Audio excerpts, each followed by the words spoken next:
você entendeu que a essência da genuína religião é amar a Deus e obedecê-lo por amor?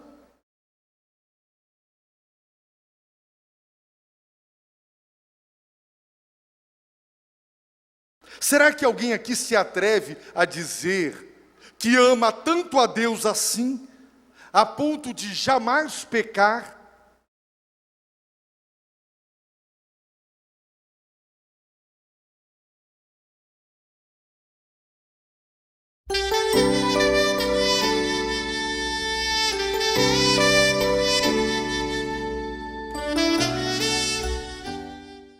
Evangelho de Lucas, capítulo 10, versículos de 25 a 28. Diz assim a palavra de Deus: Então se levantou certo doutor da lei, que para colocá-lo à prova, disse: Mestre, que devo fazer para ter a vida eterna?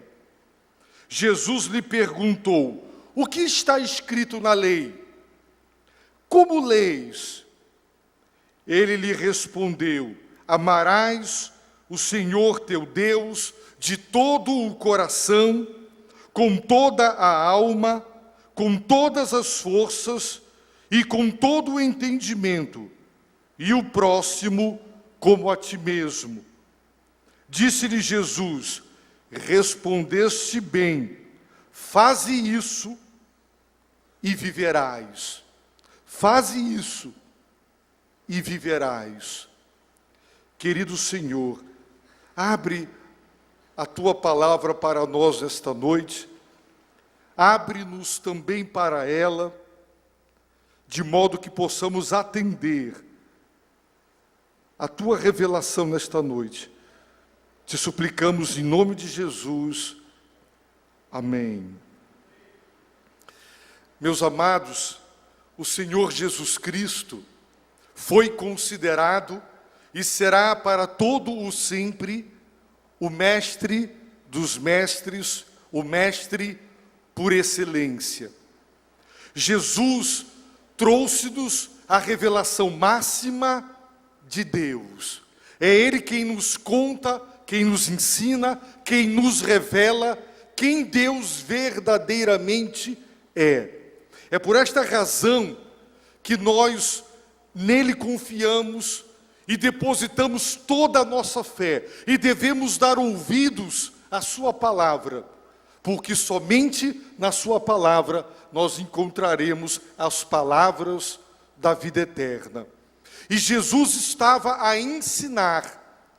Tudo indica, Lucas não registra o momento, a situação, mas Jesus estava ensinando, Jesus estava pregando para uma congregação, para um auditório, ou dentro de uma sinagoga, ou ao ar livre, e provavelmente ao terminar de ministrar a palavra, o ensino, diz a Bíblia que se levantou certo doutor da lei. Ele estava sentado e provavelmente ao término do ensino, antes que Jesus se retirasse, na presença de todos, esse doutor da lei, esse especialista nos 5 primeiros livros da Bíblia, o Pentateuco, ele era um doutor, um homem extremamente versado nos 5 primeiros livros da Bíblia, o Pentateuco, Gênesis, Êxodo, Levítico, Números e Deuteronômio. Ele era um especialista, ele era um erudito, ele conhecia em profundidade a palavra de Deus, principalmente os 5 primeiros livros, e diz a Bíblia que ele, não porque queria aprender mais, não porque quisesse esclarecer suas dúvidas, não porque desejasse mais informação para poder entender melhor a palavra de Deus, mas simplesmente para colocá-lo à prova, para colocar Jesus à prova. A palavra prova no texto é a mesma palavra que é usada para descrever Satanás tentando Jesus. Satanás colocou Jesus à prova. Todos aqui já estudaram, o ensino é ministrado e os professores, a instituição, coloca seus alunos à prova, os submete a uma prova para medir ou avaliar o seu conhecimento, a sua aprendizagem. Quando Satanás submete um homem à prova, a teste, é tentação. O seu alvo é a queda. O seu alvo é que ele tropece, é que ele desonre, é que ele desobedeça a Deus. E aquele doutor da lei, ele acreditava poder colocar Jesus numa situação difícil diante dos seus ouvintes. E simplesmente para colocá-lo à prova. Não para esclarecer dúvidas ou para aprender mais. Ele não acreditava que Jesus pudesse lhe acrescentar qualquer coisa. Ele era um doutor, um exímio estudioso e erudito das Escrituras, mas simplesmente para ter do que o acusar e para jogá-lo contra a sua audiência, ou para tentar desmoralizá-lo, ou mostrar que ele sabia mais do que Jesus. A Bíblia diz que os doutores da lei, os escribas e os fariseus, eles tinham inveja de Jesus, e aquela popularidade dele provavelmente os incomodava, querendo medir forças e conhecimento e mostrar que sabia tanto quanto ou sabia mais. Ele coloca Jesus com uma pergunta numa situação de teste. Para colocá-lo à prova, ele pergunta: Mestre, que devo fazer para ter a vida eterna? A pergunta é da máxima importância, porque não há nada mais importante e urgente do que pensar sobre a vida eterna. A vida não se esgota com a existência física, biológica, corporal. Todos morrem, mas a vida prossegue depois da morte. A Bíblia ensina isso. E ela também ensina que há a vida eterna, que não apenas não tem fim, mas também não tem começo, porque é eterna, é a própria vida que o próprio Deus vive e graciosamente quer compartilhar com a criatura caída pela sua graça e misericórdia. Vida eterna é um assunto da maior importância. E eu posso lhe perguntar: você tem convicção de que tem a vida eterna? Você pode ter tudo, você pode ter títulos, você pode ter muito saber, muitos bens, muito dinheiro, muita popularidade, fama e sucesso. Se você não tem certeza da vida eterna, você é pobre, é cego, é nu, você nada tem, você nada é. Porque a vida passa, tudo passa, mas aquele que faz a vontade de Deus permanece para sempre, porque Jesus Cristo prometeu a vida eterna. E se você deseja ter a vida eterna, então ouça a resposta de Jesus para esta indagação. Qual é o pressuposto deste doutor da lei? Eu, disse ele, quero que seja minha a vida eterna. Eu quero ter posse. Para ter, o que preciso fazer? Ele parte do pressuposto de que a vida eterna se enquadra na categoria das coisas que para ter, para possuir, é preciso fazer alguma coisa. O que quer que você tenha, você conquistou. Você tem, é seu. Você obteve, você adquiriu, você conquistou. É produto do trabalho, é produto do estudo, do esforço, da dedicação, do seu mérito. Esse homem parte de um pressuposto errado, de que o homem é capaz de fazer alguma coisa e de receber como prêmio e como recompensa pelo que fez a vida eterna. Ele parte de um pressuposto errado, de que a vida eterna não é um presente, não é um dom, mas é uma recompensa que Deus deve a alguém que fez por onde merecer.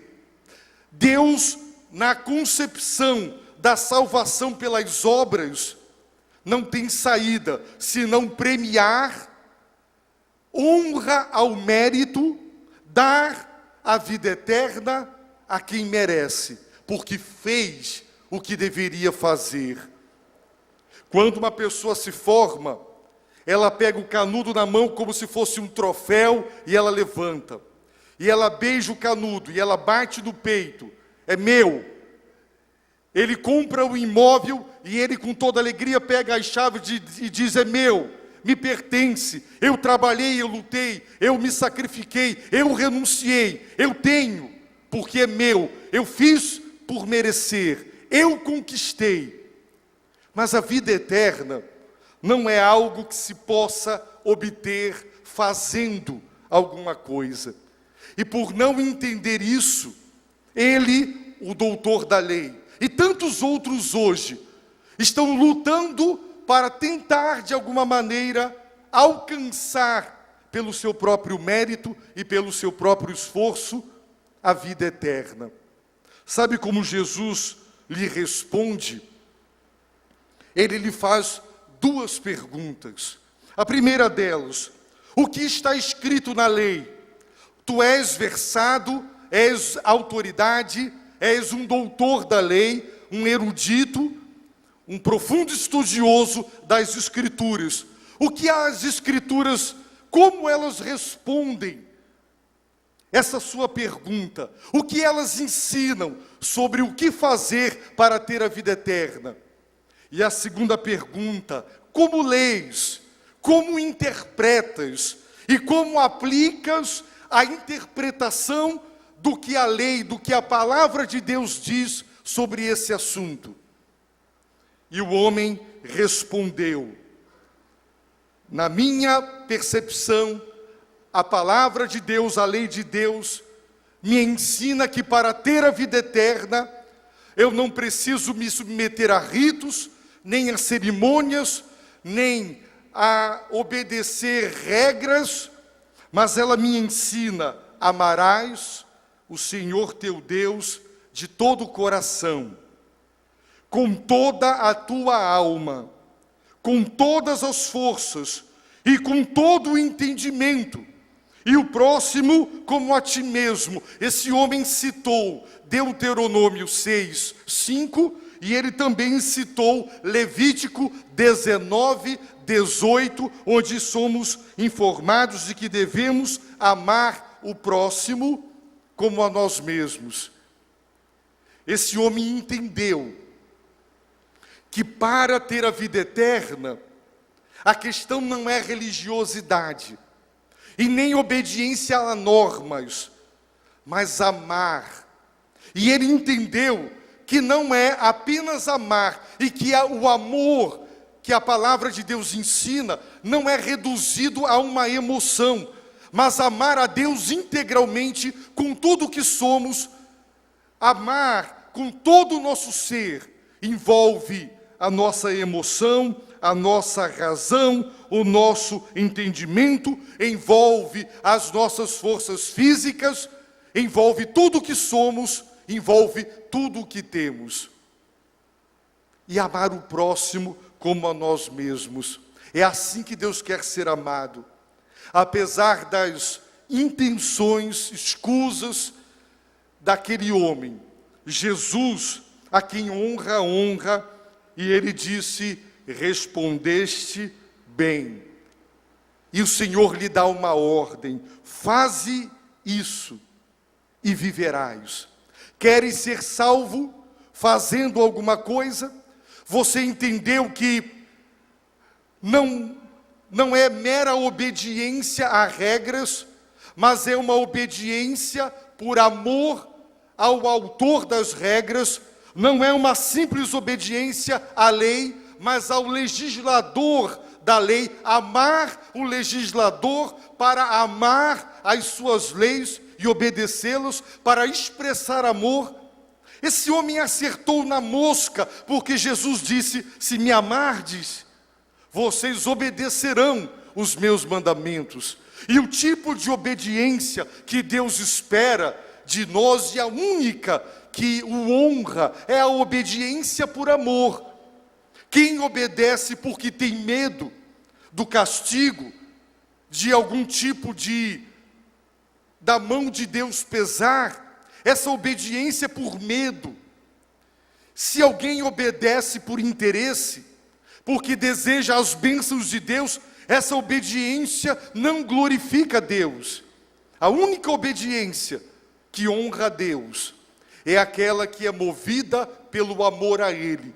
Quando nós o amamos, os seus mandamentos para nós não são considerados nem penosos e nem pesados, porque nós amamos o legislador, amamos também as suas leis. Jesus disse: esse é o cerne da verdadeira fé, esse é o coração da verdadeira religião, amar a Deus com tudo o que somos. E o Senhor disse: faze isso e viverás. A grande questão é, quem consegue amar a Deus exatamente dessa forma, para obter a vida eterna como produto de um amor tão intenso e integral, que o leva a jamais transgredir nem sequer um dos mandamentos de Deus. Será que alguém aqui se atreve a dizer que ama tanto a Deus assim, a ponto de jamais pecar, jamais transgredir seus mandamentos, violar a sua lei, dar a Ele as costas, deixar de fazer a sua própria vontade para fazer a de Deus? Teoricamente, quem amar assim a Deus, com todo o coração, com toda a alma, com todo o entendimento e com todas as forças, e ao próximo como a si mesmo, sem jamais transgredir nem sequer um único dos mandamentos de Deus, teoricamente, quem conseguir, terá a vida eterna. Mas quem consegue? Quem consegue? Nenhum de nós consegue. Só teve um único homem que amou a Deus o Pai, dessa forma, absolutamente, desse jeito, sem jamais pecar. Jesus de Nazaré. Ele amou a Deus o Pai assim, sem pecar, sem desobedecer. Por isso, Ele sim tem o mérito. Ele pode nos dar a vida eterna. Ele a obteve por mérito. Se quisermos aceitar que a salvação é por mérito, então Jesus teve o mérito porque Ele amou a Deus dessa forma. Mas nós amamos a Deus assim? Por mais que digamos que nós o amamos, a Bíblia diz que se nós o amamos, foi porque Ele nos amou primeiro. Então, esse amor que muitos de nós dizemos ter por Deus, é um amor que é uma resposta a uma proposta de amor divino. É um amor que reage quando provocado pelo próprio amor de Deus. Nenhum de nós amávamos a Deus, antes nós odiávamos a Deus. As pessoas dizem: eu não odeio a Deus, mas quando elas aprendem os mandamentos de Deus, elas odeiam a Deus porque Deus coloca limites e o ser humano odeia limites. Ele quer ser Deus para si, dono do seu nariz, quer ter o direito de decidir o que é certo e o que é errado, a revelia da vontade de Deus. Por isso, O coração humano impenitente, inconverso, irregenerado, ele odeia os mandamentos de Deus e o próprio Deus.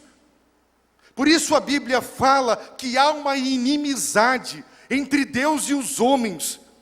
Por isso, quando um homem verdadeiramente, de fato, ele ama a Deus, é porque ele foi alcançado pelo amor divino.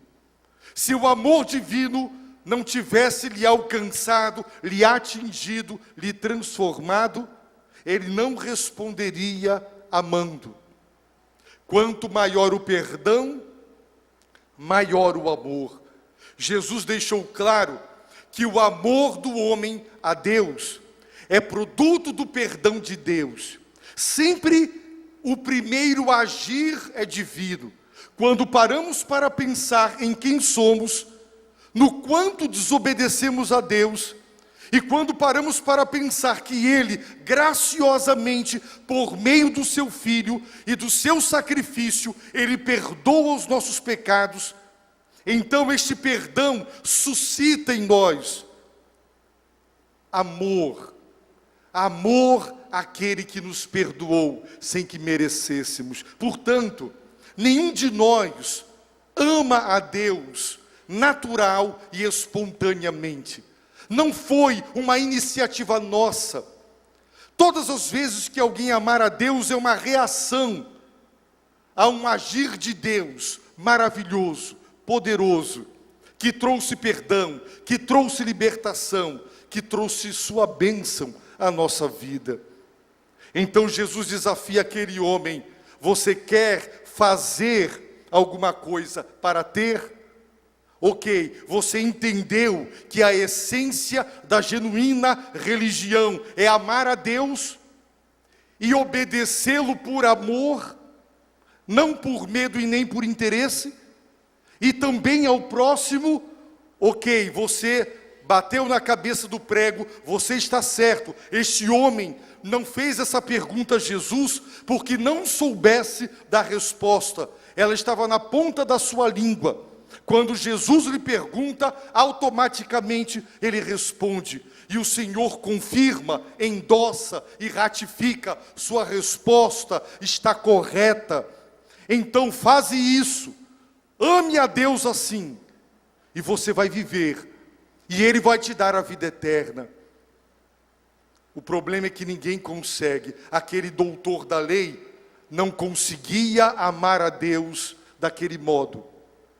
Nem eu e nem você conseguimos. Teoricamente, é possível se salvar pela obediência. A questão é que ninguém consegue dedicar uma obediência perfeita a Deus para ser salvo por Ele. É por isso que o apóstolo Paulo, na sua grande e mais teológica de todas as cartas, diz: pois diante de Deus não são justos os que somente ouvem a lei, mas os que a praticam. Estes que praticam a lei de Deus serão justificados. Mas quem consegue praticar a lei de Deus para ser absolvido, inocentado por Deus, declarado sem culpa e inocente no tribunal divino? Quem consegue praticar a lei divina sem jamais infringi-la, a ponto do próprio Deus dizer: eu o absolvo, o declaro inocente, ele não tem culpa, ele agora pode usufruir da vida eterna? Quem? Teoricamente, há um caminho de salvação pelas obras, mas o que a lei de Deus, que nos é colocada para obedecer, nos ensina, é que ela é um padrão elevado demais para seres caídos como nós. Portanto, o papel da lei de Deus não é só nos dizer o que agrada a Deus, mas também mostrar o quão pecaminosos somos, o quão incapazes somos de obedecer à lei de Deus, aos seus 10 mandamentos, aos seus estatutos e aos seus preceitos, para obter como recompensa a vida eterna.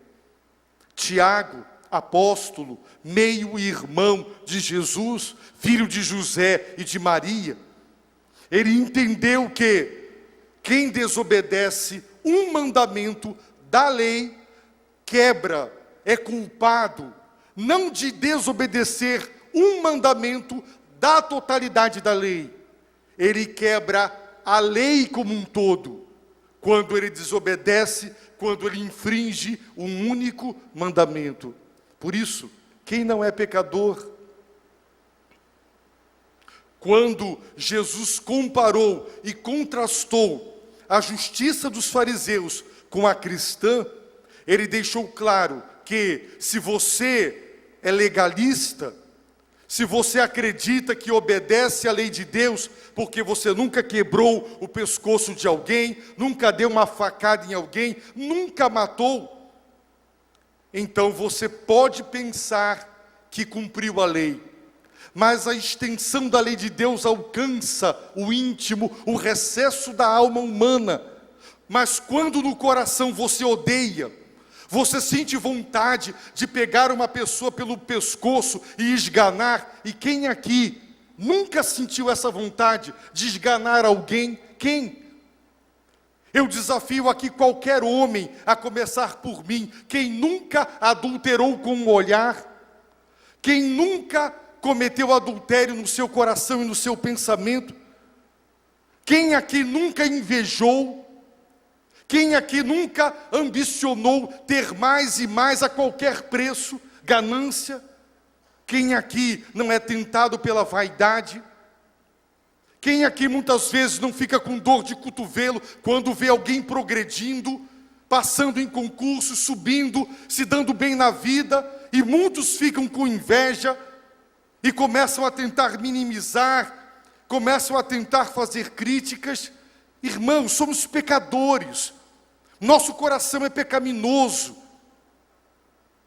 Nós conhecemos bem a lei de Deus, seus mandamentos são para nós bem conhecidos, mas nós sabemos o quanto eles são elevados, e nenhum de nós consegue obedecê-los, todos, sem nunca transgredi-los, nenhum de nós consegue.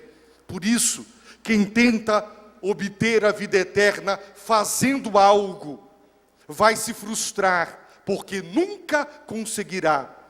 A vida eterna não se conquista, ela é um dom da graça de Deus, ela é um presente da misericórdia do Deus Altíssimo. Jesus, por mérito, a obteve, porque ele sim amou o Pai com todo o seu coração, com toda a sua alma, com todas as suas forças e com todo o seu entendimento. Ele sempre fez a vontade do Pai e nunca a sua. Ele jamais pecou. Ele desafiou os seus contemporâneos: quem me convence de pecado? Ele sim obteve por mérito a vida eterna. E ele quer compartilhar esse presente, esta conquista dele. Ele quer compartilhar com aqueles que se arrependem dos seus pecados e creem em Jesus, nele, como Senhor e Salvador. Se você quer ter a vida eterna, e você precisa dela, se você morrer em seus pecados, sem o perdão de Deus e sem a vida eterna, você perecerá, disse Jesus. Deus amou, Deus deu Jesus para que quem nele crer não pereça, portanto, quem não crê, perece, mas tenha a vida eterna. Se você reconhece que a vida eterna é essencial, que esta vida é passageira, que você hoje está aqui, você não sabe se chegará vivo à sua casa, então você pode dizer: Senhor, sou um pecador,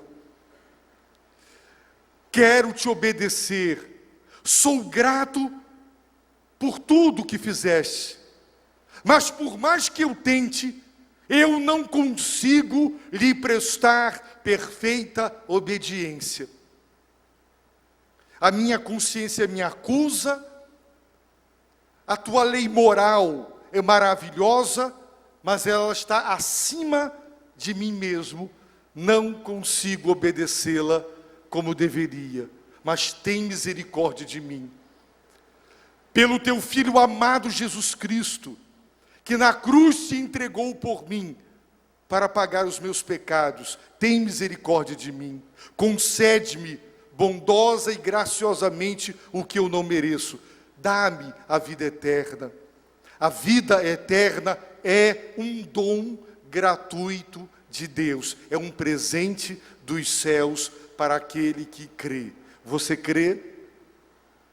Então, humilhe-se e peça a Deus: Senhor, dá-me a vida eterna. E ao receber este dom divino, você viverá amando o doador da vida eterna. E quanto mais você orar, jejuar e se alimentar da palavra de Deus, mais você o amará. E com sua força e poder, você há de acertar cada vez mais e errar cada vez menos. Mas nunca chegaremos àquele patamar de poder dizer: eu não peco mais. Essa frase não existe para mortais como nós. Um dia sim, Ele removerá de nós essa natureza pecaminosa que nos inclina na direção daquilo que desonra e desagrada a Deus. Mas enquanto Ele não extrair de nós, como um dentista extrai o nosso dente, enquanto Deus não extrair de nós essa natureza pecaminosa, ela continuará a ser uma fonte de pecado, que nos inclinará na direção oposta da direção que Deus nos apresenta na sua palavra. Portanto, humilhe-se diante de Deus, peça misericórdia, diga: Deus, dá-me a vida eterna.